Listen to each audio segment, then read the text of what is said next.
मूर्तिजापूर येथे प्रकाश वाट प्रकल्पाच्या माध्यमातून होतकरू गरीब गरजवंत विद्यार्थ्यांसाठी केल्या जात असलेले कृतिशील ज्ञानदानाचे कार्य शिक्षण क्षेत्रात मूर्तिजापूर पॅटर्न या नावाने देशभर ओळखले जावे असे गौरवास्पद प्रतिपादन जिल्हाधिकारी अजित कुंभार यांनी केले।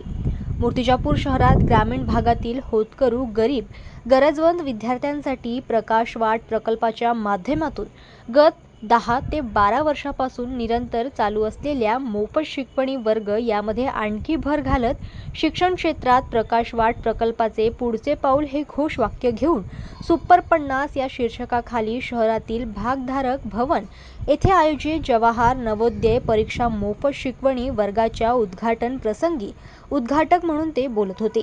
जवाहर नवोदय परीक्षेसाठी व शिकवणी वर्गासाठी उपयुक्त शैक्षणिक साहित्याचा संच वाटप उपस्थित मान्यवरांच्या हस्ते करण्यात आला। सदर शिकवणी वर्गात समाजाचा एक घटक म्हणून काही देणं लागतो आणि सामाजिक बांधिलकी जोपासत निशुल्क सेवा देणाऱ्या शिक्षकांना शिकविण्यासाठी अधिक स्फूर्ती मिळावी यासाठी मान्यवरांच्या हस्ते प्रमाणपत्र पुष्पगुच्छ देऊन सन्मान करण्यात आला।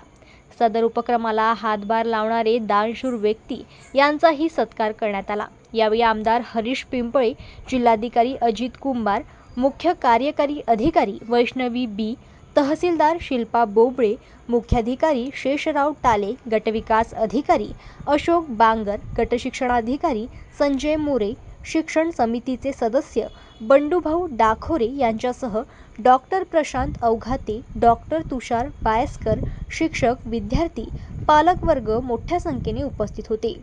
कार्यक्रमाचे सूत्रसंचालन प्रास्ताविक शिक्षक मोहम्मद अली यांनी तर आभार शिक्षक अविनाश बांबल यांनी केले। जनमत लाईव्ह न्यूजसाठी अकोलामधून संजय उमक यांची रिपोर्ट।